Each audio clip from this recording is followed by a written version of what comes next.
যে এদেরকে উচ্ছেদ করার জন্যই কালাতন প্রজেক্ট করা হয়েছে, আই থিঙ্ক সেটা একটা extending the analysis too far, এটা আমার মনে হয় না কারেক্ট আছে।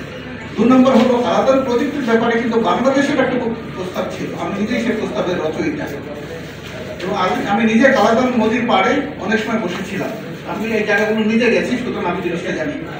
বাংলাদেশের যে আইসোলেশনের বিষয়টা আছে সেই ট্রান্সপোর্ট কানেক্টিভিটি তৈরি করার জন্য আমরা একটা প্রস্তাব দিয়েছিলাম, যেটা যে এই রামু থেকে দক্ষিণ দিকে যে রাখাইন ল্যান্ডের মধ্যে দিয়ে নয়, রাদার থানসি থেকে পূর্ব দিকে মৌদক পাহাড় ক্রস করে গেলে কিন্তু মাত্র 14 কিলোমিটার দূরেই কালাদানের রাস্তাটা। আমাদের ধারণা ছিল যে ওই রাস্তাটা তো অলরেডি রেডি তৈরি করা আছে, যে জায়গাটা তৈরি করা নাই সেটা হলো পাল্লেবাল থেকে উপরের দিকে যে জায়গাটুকু সেটা তৈরি করা নাই, কিন্তু দক্ষিণের দিকের অংশটা কিন্তু অলরেডি রেডি অ্যাভেলেবল ছিল। আমরা 2015 সালে এই প্রস্তাবটা দিয়েছি মিয়ানমার কাছে এবং আমরা ইন্ডিয়াতেও জানিয়ে রেখেছিলাম যে আমাদের থানচি থেকে যদি আমরা ওই মতো পাহাড়টা ক্রস করতে পারি মাত্র 14 কিলোমিটার দূরে কিন্তু আমরা রেডিলি অ্যাভেলেবল একটা কানেক্টিভিটি পেয়ে যাচ্ছি। তখন আর আমাদেরকে আলাদাভাবে এখান থেকে সিটুয়ে পর্যন্ত 140 কিলোমিটার রাস্তা তৈরি করতে হবে না, আমরা মাত্র 14 কিলোমিটার রাস্তা তৈরি করলে কালাতন প্রজেক্টেই আমরা যেতে পারি। সুতরাং কালাতন প্রজেক্ট বাংলাদেশের ইন্টারেস্টেই সাব করানো যেতে পারে, বিশ্বে ঘুরিয়ে দেখা যায়। আপনার খালি একটা প্রজেক্টকে খালি নেগেটিভলি দেখতে হবে তা নয়, এটাকে পজিটিভলি দেখলেই কিন্তু 3টা দেশের সমস্যা এখানে সমাধান করা যেতে পারতো। আমাদের কানেক্টিভিটি সরাসরি জ্ঞানগড়ের সাথে হতে পারতো। আমরা এখন যেভাবে এশিয়ার যে ট্রান্সলেশন কানেক্টিভিটির যে রাস্তার কথা বলছি সেটার থেকে সেটা 1300 কিলোমিটার কম। এই প্রজেক্ট শুধু একটা জিনিস খালি নেগেটিভলি দেখতে হবে তা নয়, এটা কিন্তু পজিটিভলি দেখারও কিন্তু সুযোগ আছে এবং সেই প্রস্তাব আমরা দিয়েছিলাম। দুঃখজনকভাবে ওই সময় 2016-17 এই ঘটনা ঘটার পরে এই প্রস্তাবগুলো আগানোর সুযোগ হয় নাই, কিন্তু এখন কিন্তু বাংলাদেশ সাইডে আমরা কিন্তু থানচি পর্যন্ত আমাদের কানেক্টিভিটি একটা অংশ আমরা করে রেখেছি। সুতরাং আমাদের ভবিষ্যতে যদি সুযোগ হয় আমরা এই কানেক্টিভিটি করলে এখান থেকে ইয়ারগুন যাওয়ার যে রাস্তাটা হবে সেটা অনেক কম হবে, প্রায় 800 থেকে 900 কিলোমিটার মিনিমাম কম হবে। সেটা একটা বিরাট বিষয় বাংলাদেশের ভবিষ্যতের জন্য। আমাদের একমুখী আমাদের ভারতমুখী এবং পশ্চিমমুখী যে যোগাযোগের বিষয়টা সেটা থেকে বেরিয়ে আসা একটা সুযোগ তৈরি হবে আমাদের জন্য, খুব গুরুত্বপূর্ণ। আমরা যেন ভুলে না যাই বাংলাদেশের আগামী 100 বছর 500 বছরের জন্য এই প্রজেক্টটা দরকার হবে। 1 নম্বর। 2 নম্বর হলো যে আপনার যে প্রশ্নটা ছিল যে আমরা দূতাবাস থেকে এই জিনিসটা জানতে পেরেছিলাম কিনা। আমরা দূতাবাস থেকে এত স্পেসিফিক জিনিস জানতে পেরেছিলাম যে আপনারা এটা বিশ্বাস করবেন কিনা, এটা আমি আমার ইমেল থেকে পড়ে শোনাই।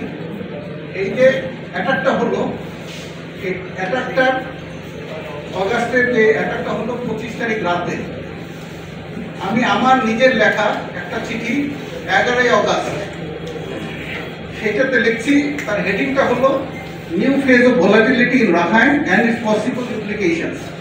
এটা লম্বা চিঠি, 2 সপ্তাহ আগে লেখা হচ্ছে এবং সেখানে লাস্ট প্যারাটা আমি বলছি সেটা হলো এরকম, আমি কোট করছি, তার বলতে কত স্পেসিফিক জিনিস দূতাবাস থেকে দেওয়া হয়। বাংলাদেশের সমস্যা ছিল বাংলাদেশের আভ্যন্তরীণ কনসালটেশন প্রসেস ওয়াজ ফল্টি, যার কারণে জাতীয় ঐক্যমত গড়ে ওঠে নাই, তারপরে আমরা সিদ্ধান্ত নিতে পারিনি এবং এটাকে বাস্তবায়ন করতে আরম্ভ করে থাকি। কিন্তু আমরা যেটা বলেছি সেটা হলো এরকম, লাস্ট প্যারা থেকে শুরু করে we may have to face yet another exodus of Muslims, yet another. This time from Bodilong and villages in Rathidong. পূর্বেকার যে এক্সোডাসগুলো হয়েছে সব হয়েছিল মংলো থেকে। মংলো হলো বাংলাদেশের পাশে, not very far from Sittwe. We may ask, এরপরে দেখেন আমরা কি করতে বলেছি, we may ask the international community to enhance their engagement with Myanmar to prevent further escalation in north Rakhine. ওখানে যে এসকালেশন চলছিল তার কয়েক মাস আগের থেকে আমরা ইন্টারন্যাশনাল কমিউনিটির সহায়তা সেটা বন্ধ করার জন্য বলেছিলাম। Impress upon Myanmar to protect civilians and to avoid disproportionate use of force. আমরা জানতাম যে ফোর্সে ইউজ হবে এবং সেটা যেন ডিসপ্রপোর্শনেট না হয় সেটার ব্যাপারে আমরা বলেছি ইন্টারন্যাশনাল কমিউনিটি মিয়ানমারকে বলে। এরপরে আমরা বলেছি finally to do whatever needed to prevent an eventuality of yet another exodus. Bangladesh সরকারকে বলেছিলাম যে ম্যাক্সিমাম যা করার সেটা করার জন্য। Finally additionally we may enhance vigilance at our border to stop entry of Muslim insurgents from Myanmar.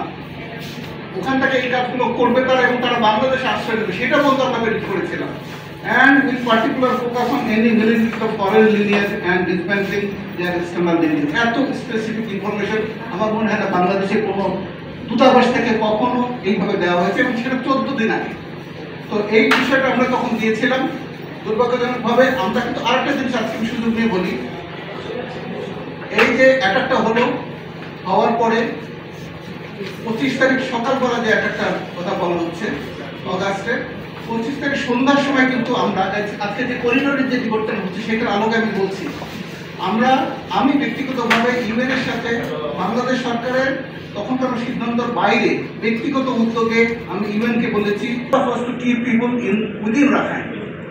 এই উদ্দেশ্যে আমরা প্রপোজালটা দিই। আমি ব্যক্তিগতভাবে এটা ইউএনের সাথে টেক আপ করেছি।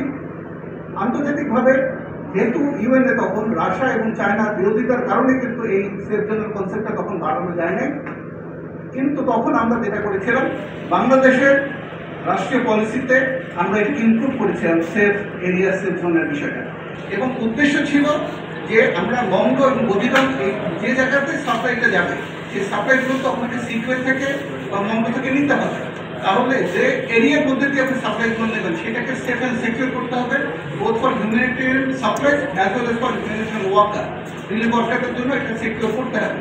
এই যে প্রস্তাবটা ছিল entirely inside Myanmar, and idea ছিল মিয়ানমারের মধ্যে তাদেরকে ধরে রাখার জন্য। সুতরাং হিউম্যানিটেরিয়ান করিডোর শব্দটা বললেই মাথায় আগুন লেগে যাওয়ার কোনো কারণ নেই, এটাকে বুঝতে হবে যে একটা উদ্দেশ্য ছিল।